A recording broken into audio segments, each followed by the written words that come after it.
Paseky nad Jizerou leží v západním cípu Krkonoš. Žil zde písmák a houslař Věnceslav Metelka, který je považován za zakladatele slavných houslařských rodů Pilařů a Špidlenů. Metelkovými deníky se inspiroval spisovatel Rais při tvorbě románu Zapadlí vlastenci. Krkonošské muzeum, které je památníkem zapadlých vlastenců, dnes nenavštívíme, protože se opravuje. Místo toho se vydáme údolím řeky Jizery do Jizerských hor. Na Jizerku. Protože v Krkonoších je příliš mnoho asfaltu a my máme raději lesní cesty s přírodním povrchem.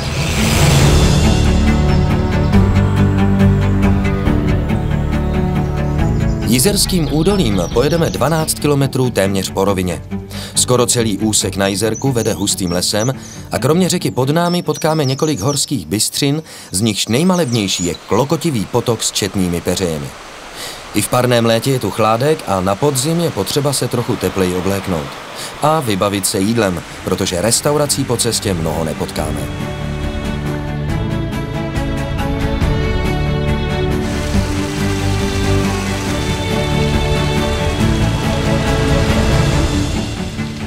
Tady v pohraničí stojí od roku 1938 desítky řopíků, lehkých bunkrů, které byly součástí první obranné linie proti německým vojskům. Velké moravské bunkry měly pak krýt ústup vojska na Slovensko. Vzhledem k rychlosti vývoje, zradě spojenců a kapitulaci Československa však k dokončení opevnění ani obraně nikdy nedošlo.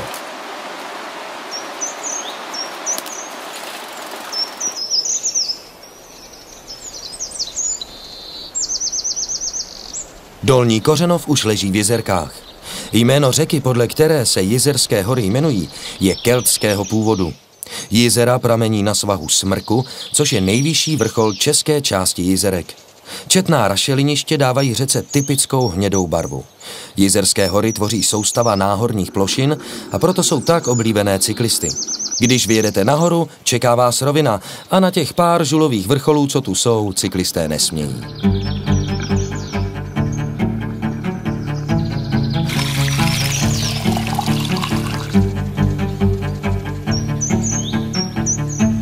Osada Jizerka byla původně samotou, kde žili čihaři neboli ptáčníci.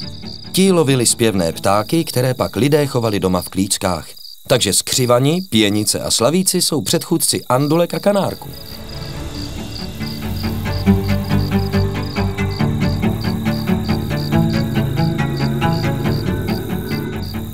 Později tu italští prospektoři hledali rubíny a safíry, no a nakonec byla v Jizerce založena sklářská huť. Od roku 1911 tu skláře nenajdete, v domech jsou penziony a restaurace. V okolí Jizerky můžete navštívit rašeliniště, tam jsme se podívali v 7. dílu Cyklotras, nebo Čedičový kopec Bukovec, kde je přírodní rezervace. My zamíříme do naší oblíbené pešákovny.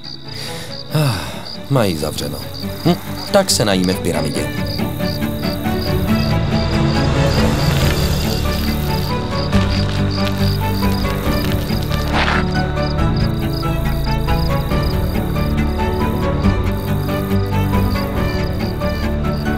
Pyramida je samoobslužná jídelna s dobrou českou klasikou. Posilněni vyrazíme jezdeckou cestou na hřeben, ze kterého ční mohutné žulové bloky. Z nich je krásný pohled do krajiny.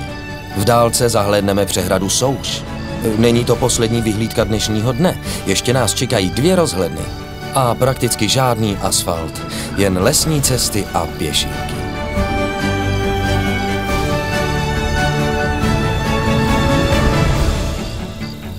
Až do Polubného pojedeme knížecí cestou po žluté turistické značce.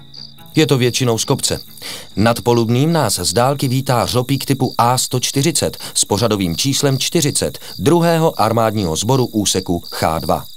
V oblasti Polubného bylo takových bunkrů postaveno 50. Měli chránit silnici mezi Polubným a Tesařovem. V Horním Kořenově je rekonstruovaná historická výtopna, která slouží jako muzeum strojů Ozubnicové dráhy. Vidět tu můžete lokomotivy Rakušanku, Hektora, Zapalovač, Singrovku a Orchestrion. Ozubnicová dráha, která je nejstrmější železnicí u nás, vede z Tanvaldu přes Kořenov do Harachova. No a my přejedeme hřeben a kolem chaty Zvonice sjedeme do Kořenova.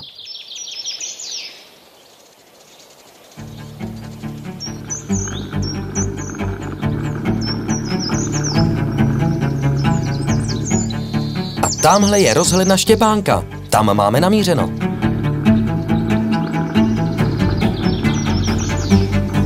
Místní odlehlý kraj poskytoval útočiště pronásledovaným protestantům. Ti zde dlouho neměli svůj kostel, až v roce 1909 si za pouhé 4 měsíce postavili tesařovskou 8bokou kapli.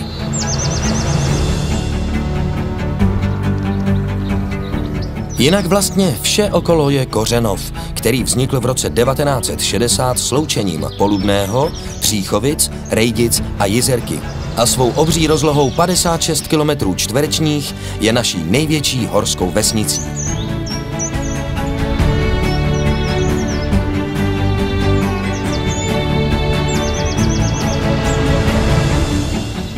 V Příchovicích navštívíme rozhlednu Maják Járy Cimrmana, která pochází z huti architektury Martina Reiniše. V její spodní části je první oficiální muzeum tohoto génia, teď tedy myslím Járu Cimrmana. Naleznete zde mnoho vzácných exponátů, například vypouštěcí talíř, které byly získány z divadla Járy Cimrmana i od místních obyvatel. Dřevěná rozhledna byla postavena bez evropských dotací za peníze majitelů sousedního penzionu u Čápa. V budově penzionu je vyhlášená restaurace s pivovarem. Vaří tu světoběžníka, vídeňáka, IPu a další piva. A v restauraci bývá tak nabito, že si bez rezervace nesednete.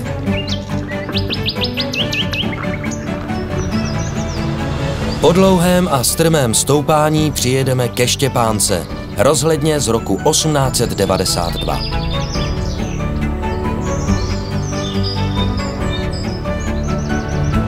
Teď pojedeme dlouho z kopce až do Pasek, které navštěvujeme i v zimě. Jsou tam prýma sjezdovky. A příště budou taky hory. Železné.